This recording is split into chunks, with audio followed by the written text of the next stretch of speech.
10 साल का फरहान इस वक्त मुंबई के स्पर्श अस्पताल के NICU में वेंटिलेटर पर 10 दिनों से लस्त पड़ा है। डॉक्टर का कहना है फरहान को तेज बुखार, खांसी, उल्टी के बाद शरीर पर लाल धब्बे दिखाई दिए और मीजल जैसे वायरस से फरहान को GBS सिंड्रोम जैसे घातक बीमारी का परिहार हो गया। फरहान के शरीर को जैसे लकवा मार गया हो। 10 दिनों बाद भी फरहान ने हाथ और पैर को हिला नहीं सकता। फरहान गोवंडी का रहने वाला है, जहां मीजल से शिकार कई बच्चे मौत की गोद में जाकर सो गए। 15 दिन पहले इसको कुछ रैशेस आए थे और रैशेस आने के बाद वो हम लोग समझे कि थोड़ा खुजलाहट है बदन में, वो ख़त्म हो जाएगा, जिसके वजह से हम लोग ने थोड़ा ये उतना एक्टिव हुए नहीं। उसके बाद रैशेस ख़त्म हो गया। फिर उसके बाद 1 हफ्ते के बाद बुखार आया, थोड़ा हल्का बुखार आया। फिर हम लोग ने उधर ही लोकल डॉक्टर से हम लोग ने दवा लिए। दवा लेने के बाद फिर वो क्या बोलते हैं बुखार उतर गया। फिर वापस से वो पेन चालू हुआ, सर दर्द चालू हो गया और उसके बाद उसके पैर में से थोड़ा सा जो एक्टिव था वो एक्टिव कम होने लगा। और उसके बाद क्या बोलते हैं फिर हम लोग ने उसको लेकर हम लोग जानने वालों में से बोले कि कस्तूरबा लेके जाइए, इसको ऐसा प्रॉब्लम हो रहा है, थोड़ा वायरस फैला हुआ है जिसके वजह से ऐसा हो रहा है, ऐसे इसका इलाज कस्तूरबा में है। फिर कस्तूरबा में हम लोग गए तो फिर उन लोगों ने 1 दिन रखा। फिर दूसरे दिन मॉर्निंग में ही बता दिया कि क्या बोलते हैं इसको GBS करके एक वायरल है जो अटैक कर गया है। बताया नहीं, लेकिन उसने रिपोर्ट में लिख के दिया है, जिसके वजह से हम लोग ने फिर उसने नायर रेफर कर दिया। फिर नायर रेफर करने के बाद हम लोग जैसे नायर में घुसे तो एक 2 घंटा 1.5 घंटा प्रोसेस में चला गया और बच्चे की हालात बहुत ख़राब हो रही थी, पैर हाथ ठंडे पड़ गए थे। इसके वजह से हम लोग ने सोचा कि इसको यहाँ से जल्दी प्राइवेट में लेके जाया जाए।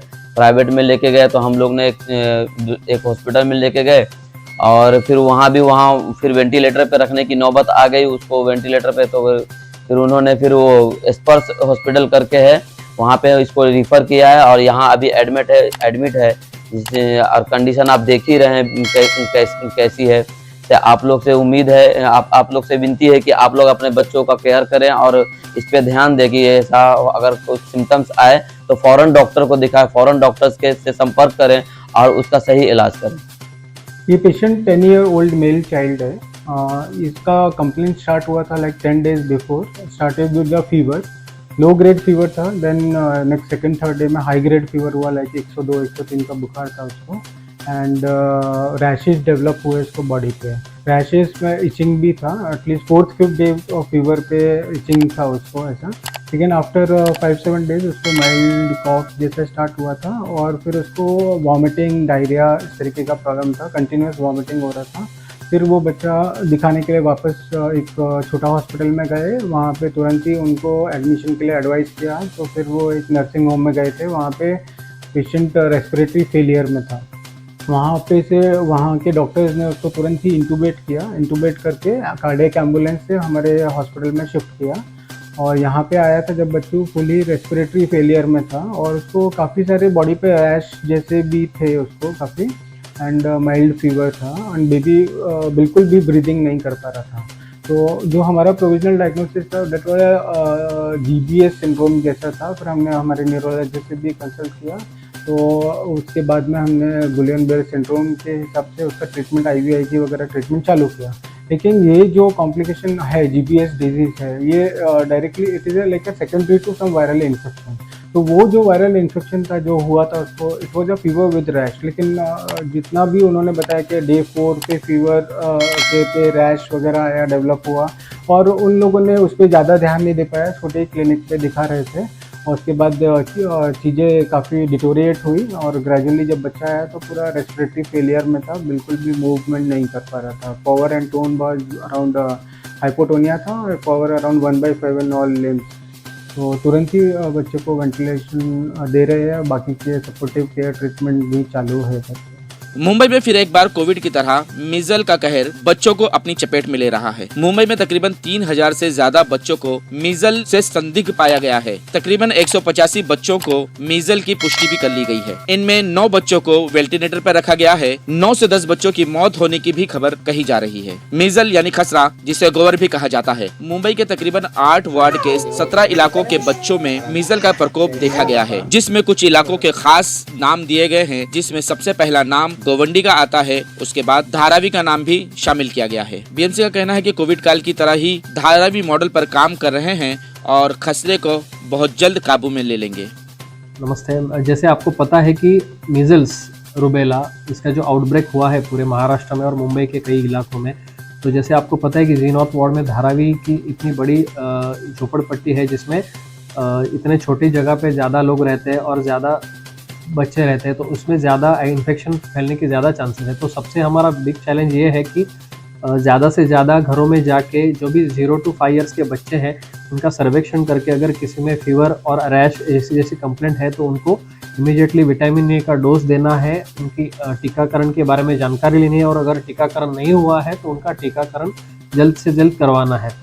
तो अगर ये मॉडल की बात की जाए तो हमारा अगले 10 दिनों में यही उद्देश्य है कि सबसे ज़्यादा पूरे घरों का सर्वेक्षण करके हमारे 0 to 5 ईयर के बच्चों की जानकारी लेना है और जो बच्चे मीजल्स का फर्स्ट डोज और MMR का डोज जिन्होंने नहीं लिया है उनका अगले 10 दिनों में टीकाकरण करना, ये हमारा उद्देश्य है। मुंबई के गोवंडी इलाके में तकरीबन 6 से 7 बच्चों की मृत्यु भी हो चुकी है मीजल्स को लेकर, खसरे को लेकर, और धारावी में बीएमसी घर घर जाकर बच्चों और बड़ों की स्क्रीनिंग कर रहे हैं ताकि समय रहते बच्चों का इलाज हो सके और इन्हें खसरे का टीका भी लगाया जा रहा है। बीते सालों में कोविड की वजह से बच्चों को खसरे का टीका नहीं मिलने पर कई बच्चों में खसरे के असरात दिखाई दे रहे हैं। बीएमसी के माने तो धारावी में सिर्फ 6 बच्चे संदिग्ध पाए गए हैं, सस्पेक्टेड पाए गए हैं, और जिनमें 3 बच्चों को खास तरह से खसरे की जांच की गई है और इन्हें एडमिट भी किया गया था। जिस तरह से ये गोवर खसरा जो फैल रहा है उसके सीवियरनेस को देख के ये एडिशनल कैंप हम लोग ने अरेंज किए हैं। ये कैंप में जो पार्शियल जो इम्यूनाइज बच्चे लोग हैं उनका हम लोग वैक्सीनेशन कंप्लीट कर रहे हैं। अभी तक हमारे 10 से 12,000 तक बच्चे कवर हुए हैं, मतलब इन्वेस्टिगेशन करके। अब तक 6 अपने पास केसेस आ गए हैं, उसमें से 3 तो एडमिटेड थे, मतलब वो जो कि है कंफर्म है, और बाकी 3 जो सस्पेक्ट है उनके घर जाके उनका पूरा इन्वेस्टिगेशन हो चुका है। उनको एडिशनल जो विटामिन ए के डोसेस है वो दिए गए हैं।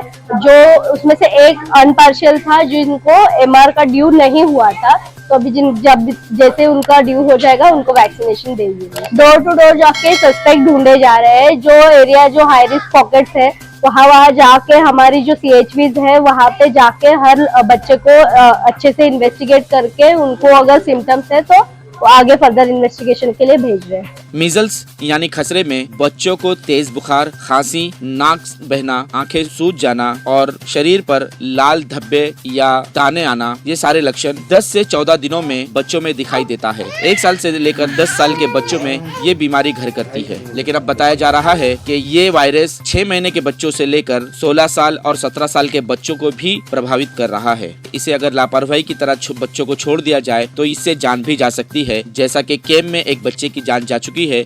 मीजल्स जब इन्फेक्शन होता है तो सबसे पहले जो होता है हाई ग्रेड फीवर आता है। फीवर जनरली 102, 103, 104 तक हाई ग्रेड फीवर रहता है, जो कि कई बार जो हमारे एंटीपायरेटिक मेडिसिन है उसको भी रिस्पॉन्ड नहीं करता है।